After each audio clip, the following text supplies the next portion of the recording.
Ace Comic-Con Seattle. How's everybody doing? Yes? Are you guys ready to go back to the Marvel Universe? I'm very, very happy to introduce our next guest. Ladies and gentlemen, can you help me welcome Hayley Atwell?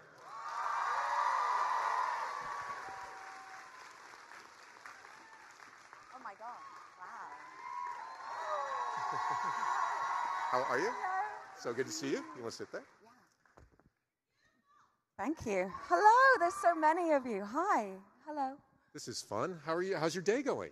It's going really well. I did some escape rooms last night. You did escape rooms. Well, you got out. I got out twice. One, I find with escape rooms, one is never enough, because if you get out, you're so geared up, you've got so much adrenaline, you've got to do one immediately.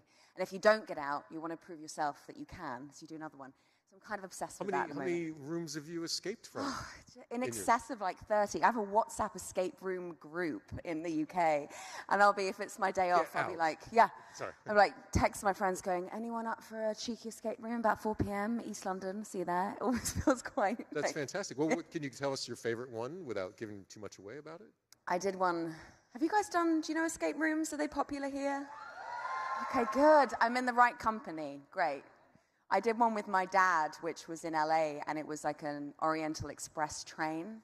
Oh. And my dad walked in, and he's like, there's a hat and a jacket. I must put these on. And then we spent the whole time in this kind of small jacket and this tiny little hat, which did nothing but just entertained me. Did someone just accidentally leave it there? Or It was just part of like the props. It was like just set dressing that my dad thought, oh, this is going to be helpful. Nah. So are they horror driven, or is it more just tense? It's tense. You've got 60 minutes to get out of a room that's themed. I mean, it kind of Sounds feels like algebra class. But also, it's like acting. It's like being on set. It's a room that's not. It looks like it's been made to look a particular theme, and you have a very limited amount of time to kind of get out and get off the set, and figure out how to approach a scene like a puzzle, I suppose. Yeah, it's fun. Yeah. It's like a drawing room mystery, the old classic Agatha Christie sort of stuff. Well, the Marvel Universe. You and I chatted many years ago when you were doing Captain America: First Avenger, and I love that film. Anybody like that film? Yeah. And I wrote about it for the LA Times, and the thing I wrote about that film is that it gave the Marvel Universe its first great romance. Although I later corrected it and said, actually, Tony Stark and Tony Stark might have been the first great romance. Greatest love story ever told, yeah. But, one of the great things about Agent Carter is the heart that she brings and the courage that she brings.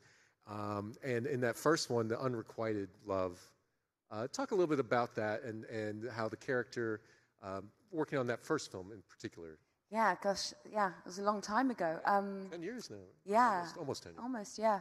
I think what I liked about it when I read the script was the relationship seemed to be very clearly based on the premise that they both had limitations that they were struggling and fighting against just to be able to do their job. So for him, he, as Skinny Steve, wasn't taken seriously, wasn't given the chance, was kind of always humiliated. And with Peggy, the fact that she was a woman, kind of in a male-dominated environment at that time, was just a full-time job overcoming the prejudice of that, as well as just trying to do her job. So I think it was clear in the script that it wasn't just the over-sexualized, sexy kind of, love interest, but someone who their relationship was connected through their inner struggle. And I like the idea also, by the end of it, she puts her hand on the original picture of Skinny Steve, and you think, oh, her love for him started then. And I thought that was, a nice alternative, just being the superficial kind of, he's hot, I'll have him, I'm in love with him. Sure. Two different things. Yeah. Sure, but then that happened too. Well, then that happened too, of course. So the upgrades. The lust came later, yeah. Sure. Well, and their sense of duty, and that generation, the greatest generation, as they're often called, defined by sense of duty, which is something that we don't really necessarily talk about in the modern life as much. Yeah, that and what happens in the face of adversity, about the amount of stamina and focus and calm. The famous line of "keep calm and carry on," which was a big part of our culture of creating that atmosphere where people were in such incredibly hard times, having to remain just very calm. And that was very much that generation. My grandmother has an amazing ability to not get dramatic about dramatic things. Like almost it's kind of, if something big happens, like an emergency happens, she kind of tends to go into survival mode and focus. Whereas sometimes in our generation, we seem to kind of go, there's an opportunity to scream loud about it. Or reach for social media. Indeed. There's something interesting about that, the calmness and the interior life. Mm-hmm. When you look at Agent Carter, what do you see in her that you recognize in yourself? And if it doesn't sound too corny, what has she left in you? Have you changed through anything that? Well, I find it, as an actor, it's unhelpful to link my similarities to a character I'm playing, because I think instinctively then I would have a tendency to reduce that character to just me. And I find that a bit boring. I live in my own head and in my own life every day. I go to work to explore other people's minds and points of view, and that's what stimulates me. And I think that's what is required of me, is to convincingly tell a story as a custodian of another character that is for the sake of something that's bigger than Hayley, but it's about, what you're creating for an audience. So I think with Peggy, what seemed to stick with people was her strength, her dignity, her grace, and at the same time knowing how to pick her battles. And she was badass, but she used it wisely and intelligently. And I think it was always for hopefully the greater good. I think in terms of what I've gotten from her, what she's left me with. Well, I think it was just the experience of doing a TV show where you're the lead every day, which comes with a responsibility that was new to me. And the challenge of, what happens between action and cut is my actual job as an actor. But my other job is also you dictate the atmosphere of the set and the working life of a couple of hundred people that come together every day, working incredibly intense, long hours to entertain and put something together that will delight audiences. And there's a lot of work that goes into that, and a lot of people that goes into that. But because, if I don't turn up to work, or if I turn up and I'm tired, or I'm, spending a long time sitting in my trailer, that impacts everyone else, because without me on camera, a job doesn't get done.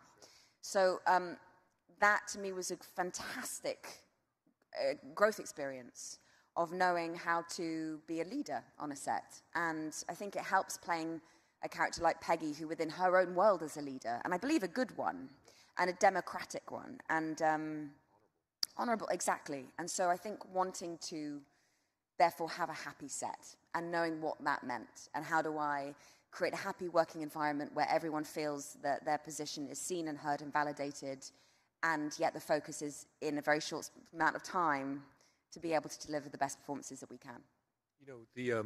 In First Avenger, the first time we see Chris Evans in that, he obviously through CGI, he is the skinny Steve, as you called it, and he did such a good job acting through that. With characters like the Hulk, Mark Ruffalo has done a very good job acting through that. With the age makeup and the age process, you did an extraordinarily good job acting through that. Was that a particularly nettlesome challenge for you? Was that something you had to prepare for, or is it just you kind of?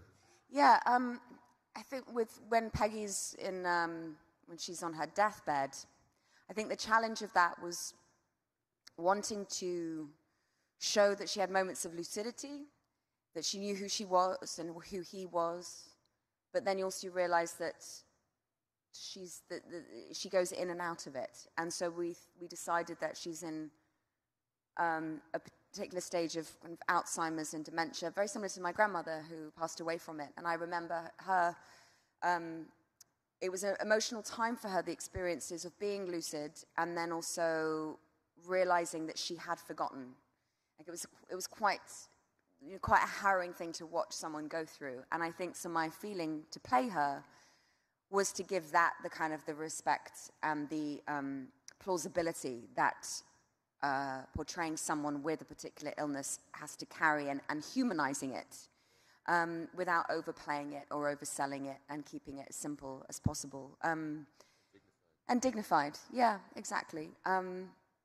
So yeah, I think that was tough. I mean, and also there was many stages of how we then eventually got there. You'll see that you can see online actually the making of that particular look, and we tried different prosthetics, which, although was convincing, it was very limited in what I could portray emotionally on my face. Like, it took a lot of my own freedom of expression, facial expressions away, because it didn't move as much as obviously my own face does. You've got layers and layers of this prosthetic silicone makeup on.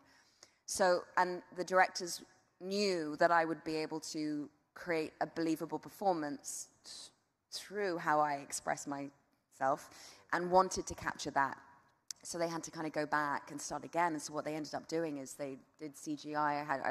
I filmed the scene with just the green dots on your face. And then an older actress watched. She was remarkable because she watched everything that I did, even to do with kind of eyebrows moving. And she, after watching what I did, she'd go into the bed and do exactly the same thing. And then they used my voice. So they combined her with CGI, with me, and used my voice. So it's a real kind of collaboration, but ultimately still having the same performance that I gave. Yeah. That's really extraordinary. And it shows, one of the things I think that explains this phenomenal success that Marvel's had is that unlike a lot of the big science fiction special effects films that we've seen over recent decades, there's a real human heart beating in every one of these films, and Peggy's that heart in First Avenger. I think what they kind of, I don't know what you guys think about this, what myself as watching the Marvel films, I think that they kind of did so brilliantly, and I say did because we're coming up to the 10-year kind of end mark of this era, was create a heart to it, these characters, that didn't take themselves too seriously. There's always a little wink. Something was tongue-in-cheek. It was never too earnest. Right. And I think that they very skillfully got the tone of it spot on and were able to cast brilliant supporting actors. So in Captain America First Avenger, Toby Jones is a phenomenal actor and someone I have tremendous respect for, growing up and seeing him on stage and seeing him on television in the UK. Stanley Tucci, Hugo Weaving, all these brilliant actors and proper actors that come in and can create these characters and humanize these comic book characters. That's right, and add dimensions where there's not two-dimensional on a page. Yeah, exactly. Fully formed people. Yeah. And they seem to understand the absurdity and the cosmicness of their universe. And that's my favorite, is when they recognize this is ridiculous or this is really scary.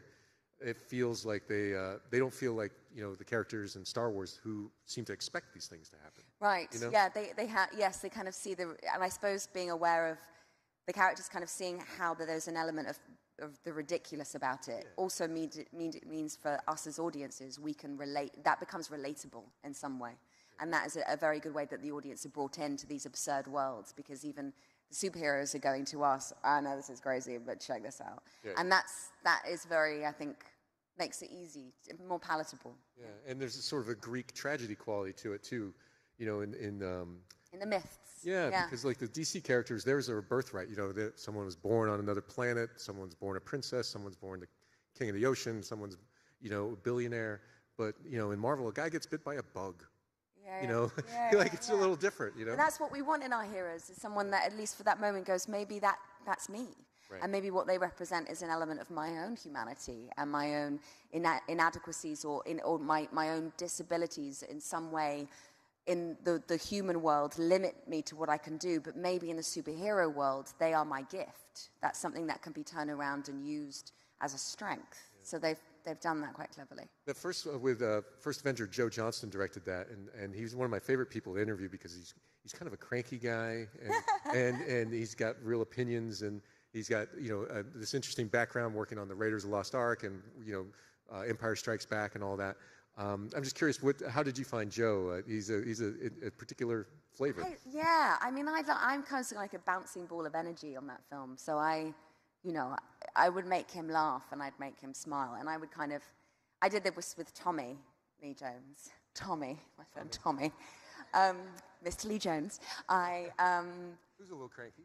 50 Shades of Grump, I believe someone once called him, which I thought was very funny. I think it was Meryl Streep that once called him that in the interview. It always made me laugh, because I really like grumpy people. Me too. And cranky people. I love them. I think they're wonderful. And I trust them more, weirdly, because if I meet someone who's like, hi, everything's fine, absolutely, okay, yeah, have a nice day. Mm-hmm. Check your pockets. I'm like, I don't trust the level of optimism in some way. So if someone's really cranky, I know I stand with them. So I know that I'm like, in the mornings, I'm not going to say hello until they've had the third cup of coffee.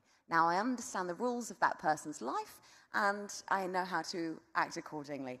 But it would be with someone like Joe, someone like Tommy Lee Jones, anyone who would kind of come in and have their own way of working. It's, as a young actor, you go in and you want to respect that vibe or that process or whatever it is and just come in and do your job. But I do remember the first time I was able to make Tommy Lee Jones kind of almost crack a smile. And I was like, oh, this is the greatest achievement in my life. It felt so good. You know, that feeling gets so much more satisfied if you've earned someone's kind of acceptance or respect. So, you just think, oh, it was so hard to get them to smile, so I must be amazing that I actually did. That's great. My favorite Tommy Lee Jones trivia is that Al Gore was his college roommate. Oh, I can see it. That's just crazy. I would love to have seen that happen. Yeah. Yeah. I mean, I asked him, did you ever vote for him? He's like, hell no. I'm like, there you go. It's kind of funny. Yeah. For actors, one of the key things is directors. And you've worked with many great directors. If I'm not mistaken, your screen debut was in a Woody Allen film. Who were some of the directors that you have either taken the most from or that you sort of think of as like North Star figures in your career?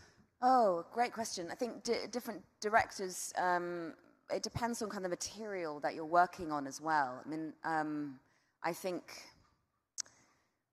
that I did, so the thing that I'm currently kind of very hard to let go of because I loved it so much was doing Howard's End, and that was adapted by our beloved Kenny Lonergan. Which is fantastic, yes. Who is, he is the actor's writer. There's no kind of unnecessary plot-driven cheap exposition in his dialogue. Everything is delicate and gently lets the story unfold, and it does not feel contrived. And he's remarkable to work with. The language steers itself. So that helps. But that was directed by Hetty MacDonald, who some people will know from directing some Doctor Who episodes. And she comes from theatre. So how she would prepare each day, we'd have the set to ourselves, just the actors and the director and the book and the script. And we'd rehearse each scene like a play. So we'd figure out geographically where we wanted it to be, where we needed it to get to, right, and what the book was saying and what the script was giving us. Wow. And that is the richest and most fulfilling way. It's why I do plays. It's because for those 4 to 6 weeks, you are working with the material, and it is about how you get from that side of the stage over there. Which almost sounds like, just walk across it. What are you talking about?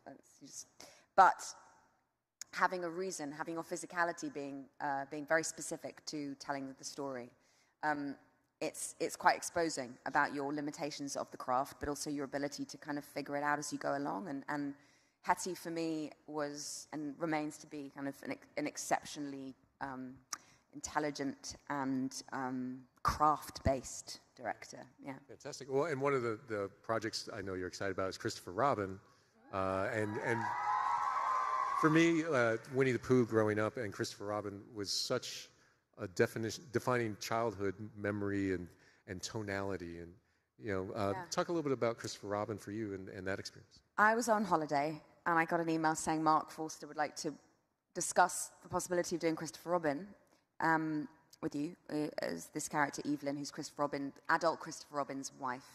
Christopher Robin played by Ewan McGregor, who I'd worked with in Woody Allen's Cassandra's Dream, my first job at drama school. So I knew him from then, and he went to my drama school. So we kind of had a professional history. But I couldn't get Wi-Fi because I was on a boat in the middle of the Aegean Sea. These are first world problems. I don't know. And but the captain of the boat I was on said, "There's a spot over there. Just go out into the sea over there, and you'll figure it out." So I got a life jacket on and a jet ski, and I tucked my phone into the life jacket, and I went off, into the sea, and I kind of around this rock. And at this point, no sign of life anywhere else. It was just me and the sea and a rock. And I Skyped Mark Forster, and I was like, "Hi, so yeah, let's talk about Winnie the Pooh." So I really kind of feel, and he was like, "What? What are you doing?" I was like, "Oh, it's just how I conduct business. It's just." Yeah, no, exactly.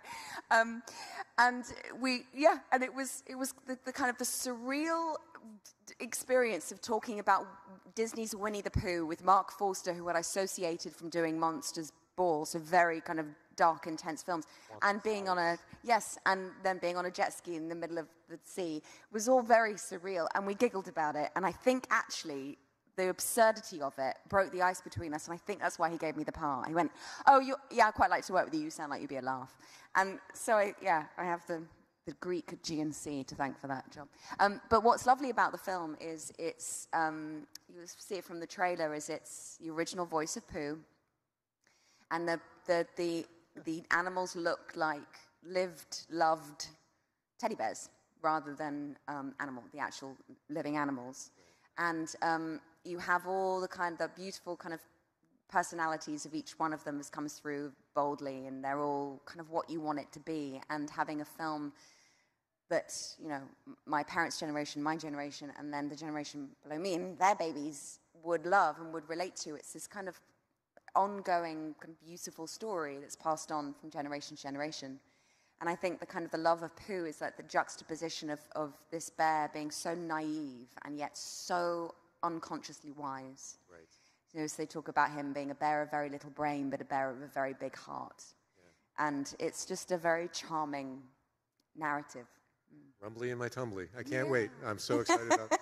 And he also, Mark Forster did Finding Neverland too, right? Yeah, that's which shows like an amazing ability to take a well-known treasured child literature and take it in a whole new adult direction. He's amazing, for being able to do such different genres to the very intense, dramatic and darkness. World War Z. And to go from World War Z to Winnie the Pooh. Yeah. But he was charmed by it, and he would say, "Oh, just improvise, just keep going." And I was talking to the animals at one point, and I remember having a conversation with Kanga, and I was like, "Kudos to you for bringing up Rue as a single mum." Like, where's Rue's dad in all of this, Kanga? Out of pocket.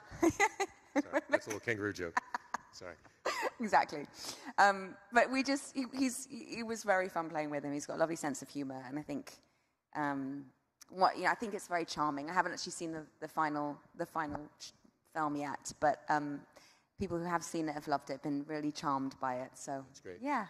And in jumping back to the Marvel universe, because we've seen Peggy on the big screen and on the small screen, the persistence of that character, of doing theater and doing films, one thing, but you held her hand for a while. Yeah.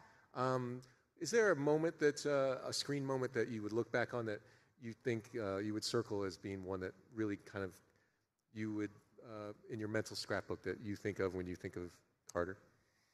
Oh, my gosh. Episode 5 of season 1 in the show, where it's the diner fight sequence, and Jarvis kind of whacks him over the head with a tray and thinks he's fabulous. That to me was really fun, and I think it encapsulated the kind of kitsch charm of the story, which was different and not like a lot of the other shows, just purely because of the time it was in, and the props on set were heavy. A phone was a phone; it wasn't something you keep in your back pocket. And there was just this beautiful attention to detail, very tactile. Everything felt like had gravitas to it. And I think actually, now I'm thinking about it, probably Michelle Fazekas, one of our brilliant showrunners, together with Tara Butters, they came up with this tagline of "I know my value." And when I said it, and I thought, oh, what a lovely thing to say, and what a lovely thing, that kind of a tagline that encapsulates what the character is and what she stands for. And then come into conventions and meeting lots of people who said, "I know my value," and can you write "know your value?" And thinking that this is, if I'm going to be followed around by a particular character I've played, how lovely, how grateful I am that it be someone like Peggy, whose message is one universal love and self-acceptance and nobility, absolutely. And it's not an arrogance; it's just a sense of self-worth, a quiet dignity. That when we, especially with social media, and especially how we're kind of obsessed with kind of validation and having our moment of fame and wanting the world to acknowledge us, or that kind of like, how many likes have I got? How many people are following me? That sort of thing. Peggy's like, you are the answer anyway. You are enough as you are, regardless of how many followers you have, or indeed whether you get the credit where credit's due. That she has that wonderful sense of self, which is I'm very moved by that when people come up to me in conventions and like that line or relate to it in some way. It's wonderful. Liked or unliked, right? Yeah. It doesn't matter. Yeah. That's fantastic. I've been going to comic conventions since 1982. I was 12 years old and I went to one in 1982, and I've been going to them off and on since. Been to San Diego many years, and I've never seen so many young women at conventions as I have in the last couple of years.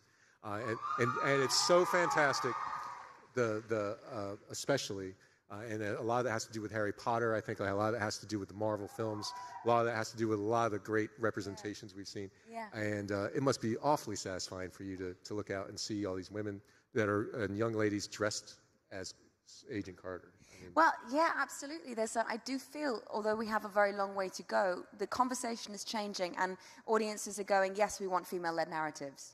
You have something, and it will, it's going to be, the goal is to get to a point where we're not talking about it anymore because it's a given, and then it's just like, and especially this idea of like, you play such a strong woman, and thinking, well, that's kind of a given. Women are strong, so.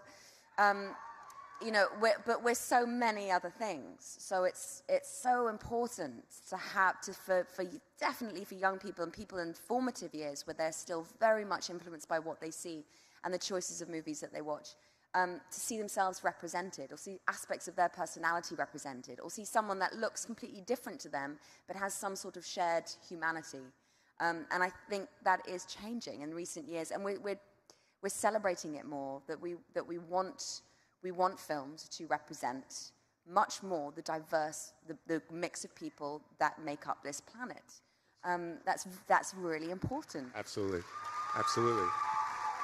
I could not agree with you more as a father of a daughter and a brother and as a son. So we have 2 microphones here. They're marked with yellow tape, and we would love to hear some questions from you all.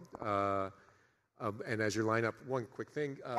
Your stage work, I know you have some Shakespeare work coming up. Tell us a little bit. Yeah, I'll be in London in the West End from August to November doing Shakespeare's Measure for Measure with the very talented Jack Lowden, who was in Dunkirk and War and Peace. And but we're swapping roles. So for the first half, I'm playing Isabella, the nun, and in the second half, I'm playing the man. So it's quite an interesting gender swap. So if any of you guys come to London, come and check it out. That's fantastic. It reminds me like the Frankenstein that they did in yes, where they alternated roles. Yeah. It was such a fantastic way to approach things. Do you find that the stage work helps you in the special effects realm? Because on stage, you have to see things other people aren't seeing. Does that help you with your performances when you're doing CGI stuff? Well, it feels very different. I mean, I remember I'm currently working with Jack Lowden on something else, and he described the idea of the film set almost being like a kind of a glorified construction site. There's so much going on that it's not, you might have just, the camera only sees the corner of the set that's meant to be the bedroom or wherever it is it's set. But the rest of it is cranes and lights and people wandering around and gaffers and sparks and rigging up equipment. And there's so much obviously going on behind the scenes. And part of I think the job as a film actor is to focus very specifically on what you're doing in that moment with your imagination and being able to totally blank that, or kind of, let go of the reality of having all these departments kind of standing around waiting for, to fix a light or something. I think, though, that theatre helps me with the actual craft of acting, how to use a prop, how to use my body, how to help the audience suspend disbelief when there's very little in terms of special effects to do that for you. And it very much is about the actor and the words rather than the more of the kind of the visual side of things. Yeah. All right. Hey, how you doing? What's your name and where are you from? My name is Alex, and I'm from Lakewood. Welcome. Hi, Alex. Hi. Am I cool to record this? Yes, you can. Awesome. Thank you. Hold on. Everybody else is. Nobody swear. I was curious if Peggy was able to get a serum that would make her younger and make her a little more back to where she was in the first Avenger. What do you think she would do with Thanos as the Infinity War happens? First of all, I think she should be allowed to age. So we don't need to make her any younger than she is. That is true.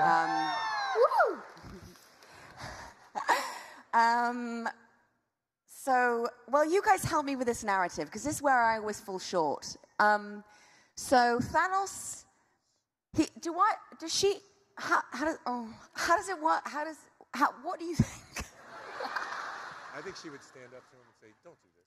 I think do you know what? I think she would appeal to, so you know how Thanos has this, you can see it like a tormented man who's working through his own kind of moral compass, and there's like a sensitivity almost about him, and when it's required of him to kill his own daughter, you think there must be an Achilles heel in there somewhere. There must be some sort of way to disarm him that's not physical, because you can't have that. But something as simple of, and it would be quite childlike. Like, I think she would maybe just give him like a therapy session. And his planet, he looks different than everybody else. Not everybody else is purple and so he was an outsider from the beginning. I think she would help him celebrate his differences. I think she would, give him a bit of red lipstick and say, look, that works wonders for me when I'm having a bad day. He needs a makeover. He needs a makeover. He needs Peggy's makeover. Yeah. That's a great question. Thank you so much. Thank you. And over here, how you doing? What's your name? Where are you from? My name is Rachel. I'm from Albany, Oregon. Hi, Rachel. Hi. So first off, just thank you so much for playing Peggy. It's been such an amazing character to have up on screen and then in television, and in the series getting to have this amazing female hero and female villains who are all very grounded and real has just been amazing, and something I can show my daughter and go like, look, this is our heroes now. This is who we have.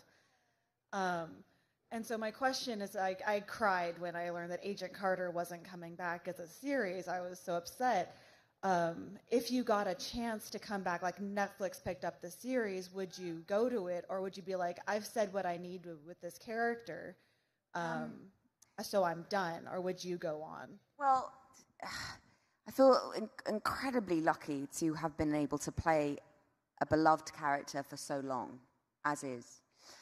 It's very unusual. I wouldn't have thought starting off in my career that would happen. You do one character for however many months, and then you go on to the next. So I think it's an unusual position to be in. It would be very unusual to have the choice to do that again. I think the main thing, though, is if there was interest in Netflix or interest in her being in a film or something, that it would have to feel right. It would have to feel, I wouldn't want to go over old ground. It would have to be new. There would have to be higher production value so she can do more. I'd have to feel like it's not just, a case a week with Peggy Carter. It feels that if she's had an impact on audiences, let that impact grow, and so it delights them. But I think it should be to do with more of the kind of current climate now, what are smart issues to bring up, how to create any sort of kind of social weight and emotional kind of gravitas to a show. So I think on the principle of it, if someone approached me with it, I would be appropriately kind of tentative about it, because I would go, well, but you've got to convince me of why we need this and what for, and how is this a development of the 2 seasons that we've done? So that's more of the question rather than I just wouldn't want to do something new with her. Thank you so much. Yeah. Thank you so much. Thank you. Great question. Hi, how are you? Hi. What's your name? I'm Mia. Hi, Mia. My question is, how do you think Peggy would feel if she found out that Sharon had kind of the hots for Steve? It's creepy in the comics, too, I think. Yeah, well, yeah, I mean, I don't think she cares at this point. I mean... She's gone beyond the veil. I don't know. I mean, just plenty more fish in the sea. Plenty more caps in the world.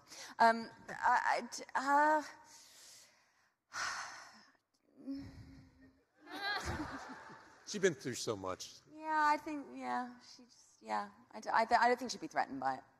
Thank you. Hey, how you doing? Where are you from? Hi, I'm Sarah. I'm from Olympia, and I was just, first of all, I love your polka dots. We match. Could you just tell us about a favorite moment that you had, either from the films or from the show, that you could tell us about? Probably seeing the worst picture of Dominic Cooper that ever existed, and then deciding to take that and run with it and prank him a lot. So I then put that particular... He was mortified, and he went, "You need to delete that immediately." So I went, "Yes, I will delete it immediately after I've sent it to James Darcy." I then went, "Look, deleted, not here, doesn't exist anymore." And then James looked at me, and we had exactly the same thought, which was go to the art department immediately and have them printed on every single possible T-shirt for the entire cast and crew for Dominic's last day of filming. It's very important. And then our showrunner had it made into a blanket. It was made into a phone case. Enver made it into a doll. He actually commissioned dolls to be made of it. I took it on holiday, and I introduced it to some iguanas. There's a picture of the phone case and some iguanas hanging out. It was children were watching it. Then I remember James calling me up going, "How are we going to get it on a hot air balloon?" And then going, can we shoot it into space? So, and I think I love the absurdity of the lengths that we'll go to for a laugh on this show. So I think in a nutshell, it was just about the friendships that we forged in the making of it that were very fun, and I think made the job so much more joyful. Thank you. That's great. Great question. Thank you so much. Hi there. How are you? Hi, I'm good. My mom really loves you, and so she had a question. She said, "Is American episodic television something you're still interested in?" No.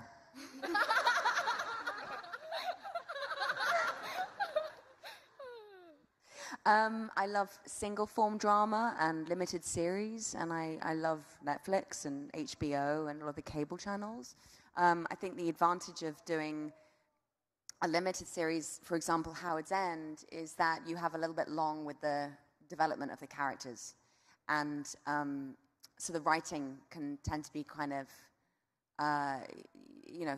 there's more to do it than just the 90 minutes you do a film in.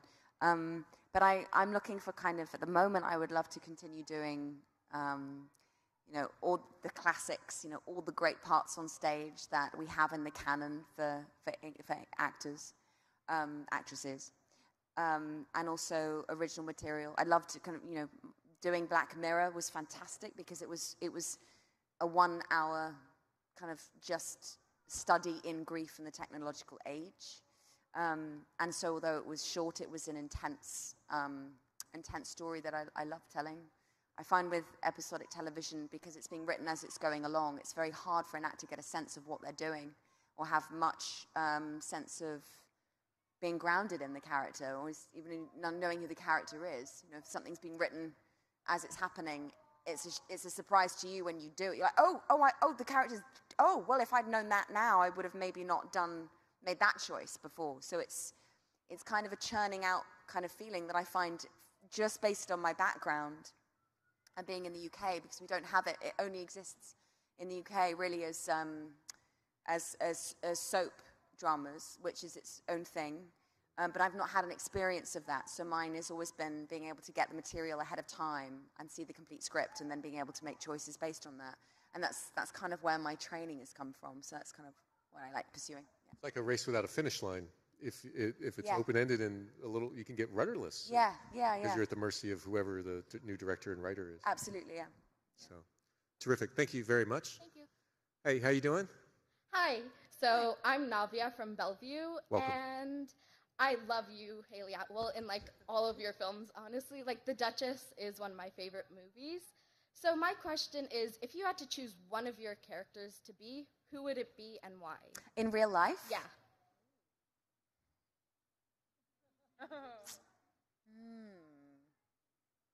That's really, oh gosh. Just having like my own CV, like on a Rolodex going. I think kind of depends on what mood I'm in. I mean, I do find that there's always the kind of like an emotional intensity to a lot of the characters I've played, which is kind of quite hard to live with.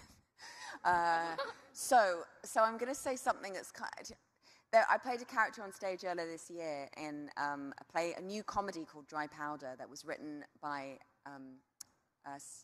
Sarah Burgess and directed by Anna Ledvich, and it was about this woman called Jenny, and she works in private equity in Manhattan, and she's very funny and very dry, and her comedy comes from a complete lack of self-awareness. So she'd be like, it's not my fault that you're stupid. And she has these killer lines, which, I mean, if I met Jenny in real life, I wouldn't want anything to do with her. But she would say things like, allow less intelligent people to hate you. It's their destiny, and it costs you nothing. And so what she says is awful. And she's the kind of the anti-heroine. But because we decided that Jenny goes home and sleeps really well at night and doesn't she never doubts herself, never second guesses herself, never does something which I think I'm very guilty of, which is over-apologizing, analyzing what I've just done, what I've just said, which seems to be a little bit of a kind of I can see it with other women, maybe it's just my generation or my circle of friends, I'm not sure, but there was this kind of like kind of quite low-level neurosis or anxiety, which can drain your energy, and it often comes from the right place of wanting to, be good to people, but it's also can be detrimental to your health to kind of always be second-guessing what you said, and did you make the right impact? Do people like you? All that kind of stuff. And Jenny was the antithesis of that. She really didn't care, and I think I would like to kind of be a little bit like her, but just not the kind of sociopathic end. Yeah. Thank you very much. Thank you. Unexamined life. Yes, exactly. Much easier. Hey, how are you? Hi, I'm fine, thank you. What's your name? Where are you from? I'm Shani, I'm from Germany. Hi, welcome.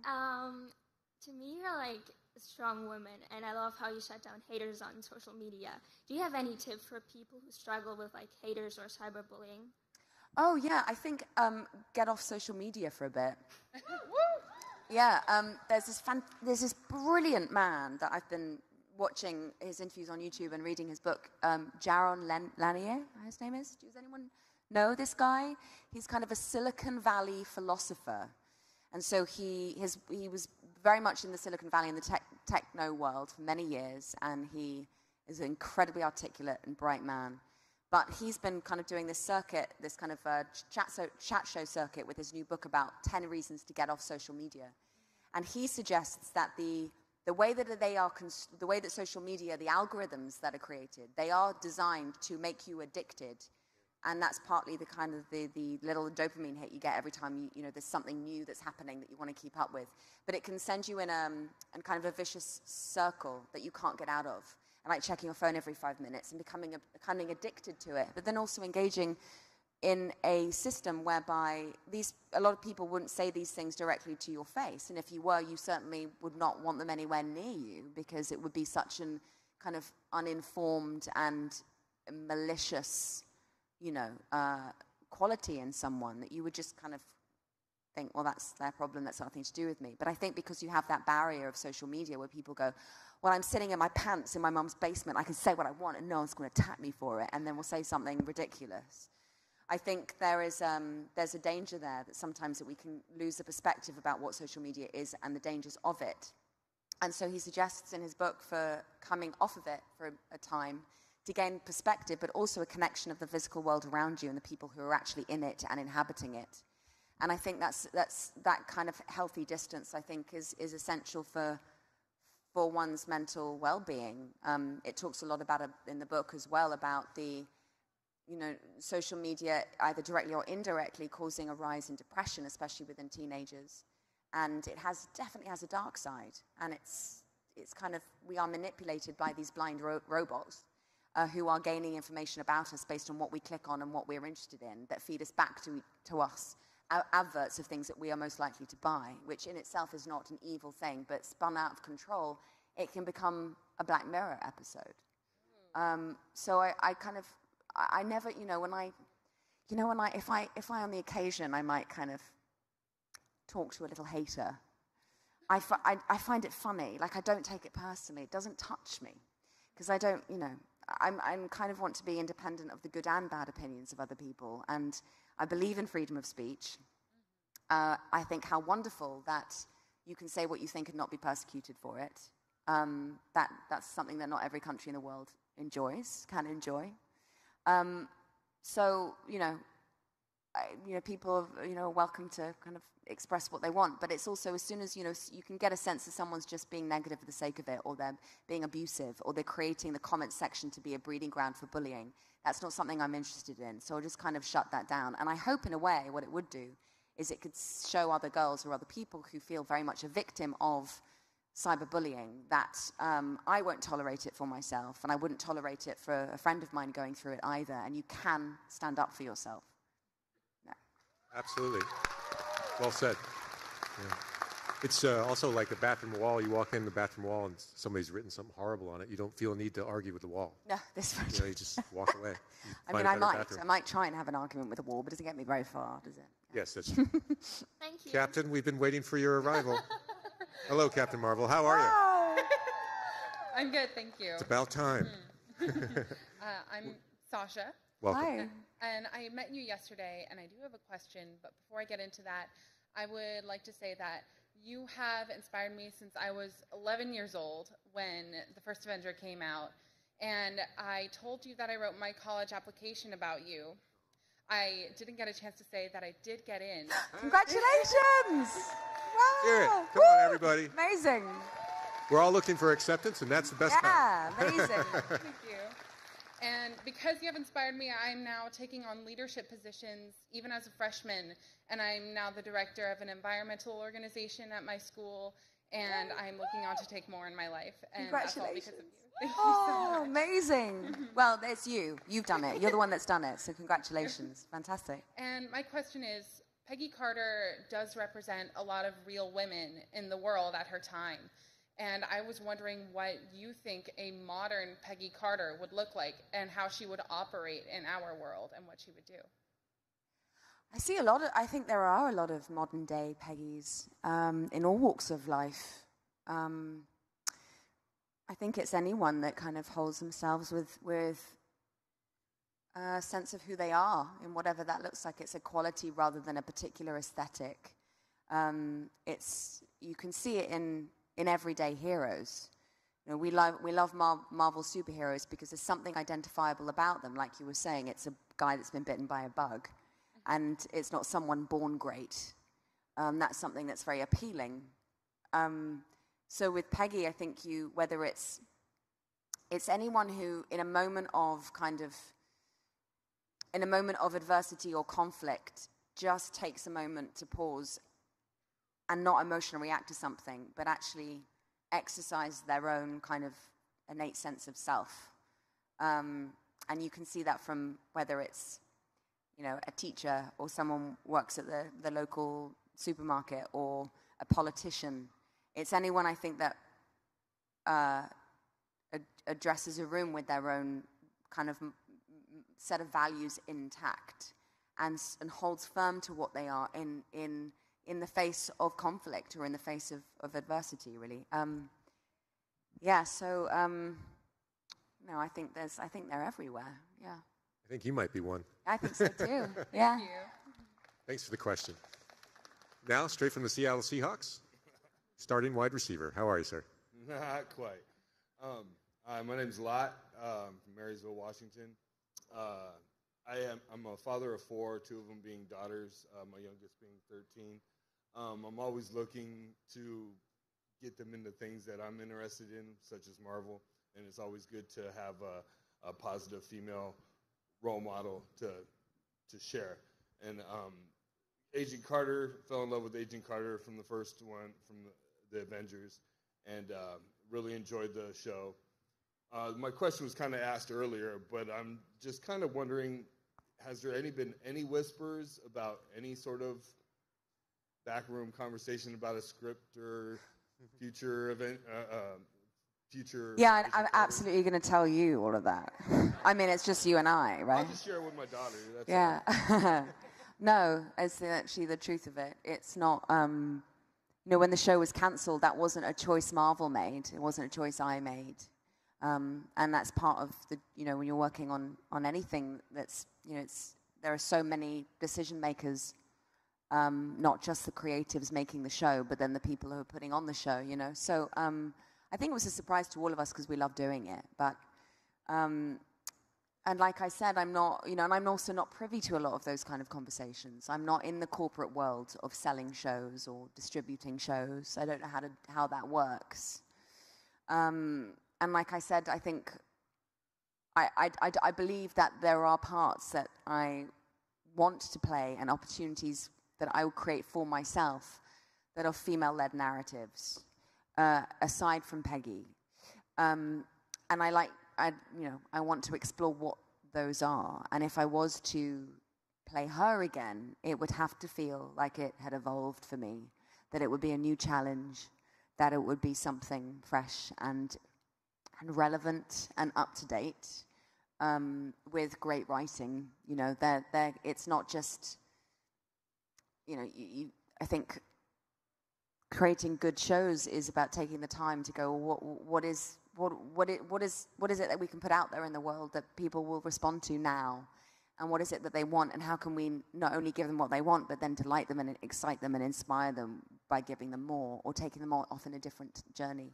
So that would have to be the case with Peggy. But I've certainly, the role of Margaret Schlegel in Howard's End was a very intelligent woman, ahead of her time, an original thinker who believed that if someone disagrees with you, that's not the end of your friendship with them. That is the beginning of a healthy debate. And that, to me, is such a needed narrative now. And so for me, although I was playing someone in 1906, what she was doing was, oh my gosh, this person has completely different values to me. And instead of me shaming them or blocking them off or disengaging with them, she goes, wow, tell me more. So you think, I see, and what about this? And it will either help her sharpen her own arguments or change her thinking. So that narrative to me felt entirely modern and necessary.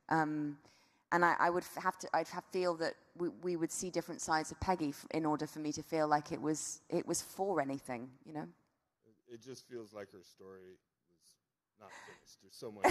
There's so much more. Okay, thank you. I'll let the guys know. It's a good answer, good question. Yeah, great question. These are such polarizing times, and people look for what they agree with. Absolutely, they want confirmation of who they are and what they think. And I think, was it Gandhi who said we see the world not as it is, but as we are?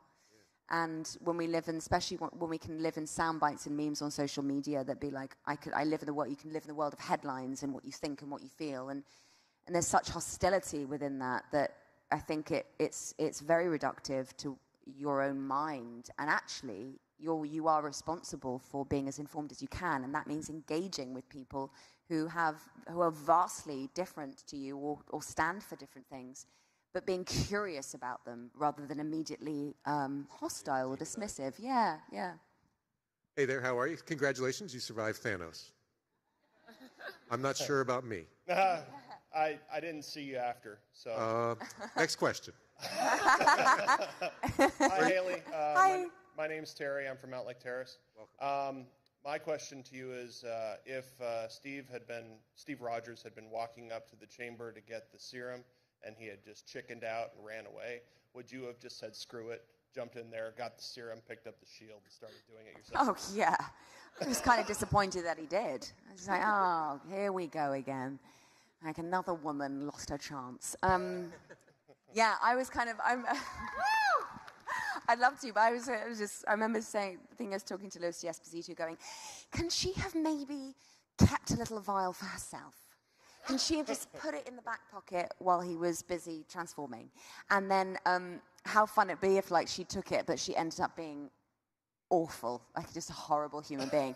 That if the serum only really exaggerates who you really are, and that one of you discovered that Peggy was just like this really irritating kind of just crap villain. She was angry that he got the better shield. Yeah, exactly. But I would have loved to have done that. I'd love to do that. But isn't there a comic saying that she becomes the new Captain America?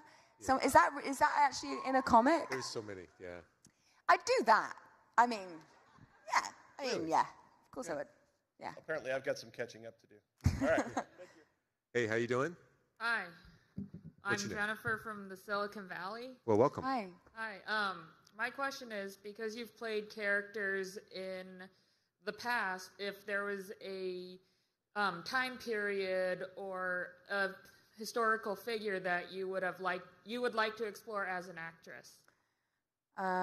Well, although I've done, I suppose, lots of period dramas, it's never the reason. It always happens to be the backdrop of what I want to pursue, which is good writing and characters that allow me to have a choice and find a way of playing them that's, in a challenge, I suppose. But I think, like a lot of actors in the UK, having a bash at all the greats, so from Therese Raquin to Hedda Gabler to Lady Macbeth to Cleopatra, to Hermione in The Winter's Tale to, Nora in The Doll's House, and reimaginings of those work. There's some fantastic things happening at the moment with kind of the classics are kind of re-examined for modern day. So you have people like Rob Icke doing Hamlet set in modern day, and also Billie Piper starring in Yerma, which was a modern working of an old play, and it was incredible to watch, and kind of blistering performance. So yeah, that's kind of what I want to have a go at those great roles, and the challenge of growing into them. They're hugely difficult and such big tasks to take on. But those are the kind of roles that I saw growing up and went, how do you do that? What do you? That's so much bigger than me, and I want to go out of myself and reach to something beyond what I think is my own limitations. And that's the only way you really grow as a person, and moving out of that comfort zone. And I think those classic roles demand that of you. Thank you. Thank you. Characters that are timeless. Yeah, exactly. It almost doesn't matter when they're... Exactly, absolutely. Yeah, well said. Hey there, how you doing? We're running out of time. I think we have this question and that question. That's probably going to be it. But hi there, what's your name? Hi, I'm Avery. I'm from Sammamish. My best friend Mariah and I are actually leaving tomorrow to go teach in a village in Kenya, and we're teaching sciences to the students there. Amazing. And amazing. Thank you. My best friend is such a huge fan of you, and she just loves you so much, and we're celebrating her birthday kind of on the trip, so I'm wondering if you could say happy birthday to Mariah for me, and it would just mean so much. Yeah, what now? How? Mariah, yeah, if you could say happy birthday. Happy birthday, Mariah. Yeah, thank you so much. I just think you're wonderful. So please keep doing what you're doing, and please let this girl behind me get a question, because she let me go in front of her. So absolutely. Thank you. Oh, that's so. You're absolutely lovely. Lovely. Cheers. How you doing? What's your name? I'm Daphne from Puyallup. Hi. Hi. What's it like being such an influential character in the Marvel Cinematic Universe? Because I personally look up to Peggy Carter so much. Like, she's the physical and mental embodiment of woman empowerment, and just how does it feel to be, I guess, that, I don't know, that amazing? Yeah. I don't. Yeah.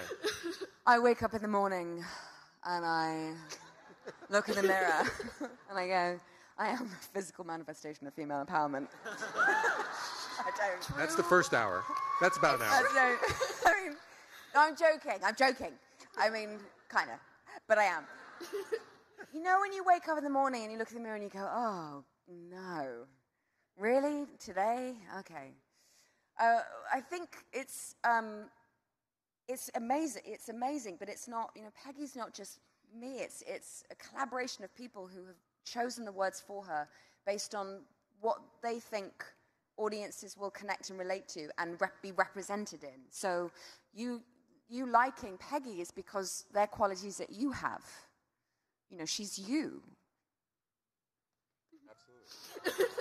And goes back to the comics with Stan Lee and Jack Kirby and all the collaboration and all that. But that's very, very well said.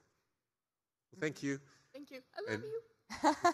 And we have our makeup question here. How you doing? Hi, my name is Paris. I was wondering if you could say hi to my cousins, Michaela and JC. Hi, Michaela and JC. Hope you're well, guys. Lots of love. Thank you. And my question is, what is your favorite Marvel movie to watch and why? Black Panther. It's pretty good. Yeah, I loved that film. And I think it was a little bit of heated argument on social media about it. It's quite all right. I stick to my guns on this because it's a superhero film. It is what it is. It lives within the genre. It ticks all the boxes of what a superhero film, a good one, is and can be and should be. But I spoke to a friend of mine, a British-American black actor, because I want to know what, I thought it was a fantastic film, but I want to know what the black community think of it, because it's a film where so many young black children can see themselves represented as heroes. And that it's taken a film in this genre to have the cultural impact on conversations between people, between the black community, and also to see young children go, maybe I can be like that. It then, for me, takes on a much more significance than just being a superhero movie.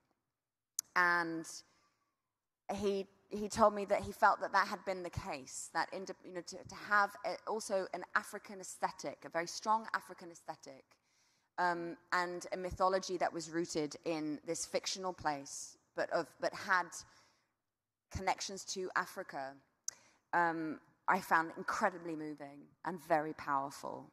And that's just me, So, and I saw, young girls dressed up as the warriors when I was in the cinema. I felt moved from it, and I felt empowered by it. And, I think there is something to be said for these films that can be taken, that it can be, I suppose, people who are not into them, which, who are they? No, I don't know who they are. I haven't met them yet. I mean, it seems like a whole planet goes to a Marvel film.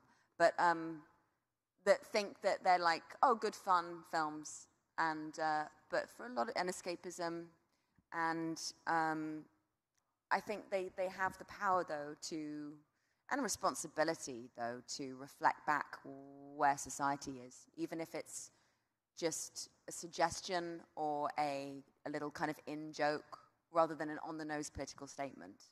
I think the visual arts is so impactful. I was brought up on films, and I would see a performance, so I'd see a show at a theater or a film, and if they were good, I was changed by it. I'd leave that auditorium in some way changed. I'd be moved, or I'd be enraged, or my mind would have been blown, or I would have been able to see a world that growing up in this inner city London was not available to me in any other way. So whatever the genre is, I think that films do have the ability to touch people, and for me, Black Panther did that.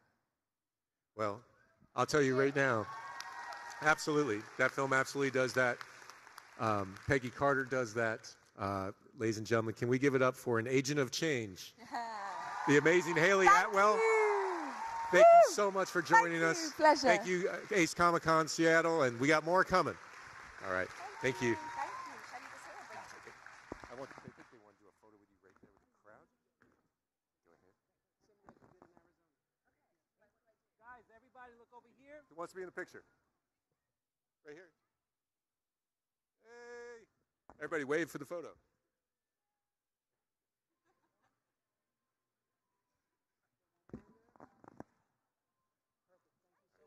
All right. What a treat. Yeah. Oh, it's so nice talking to you.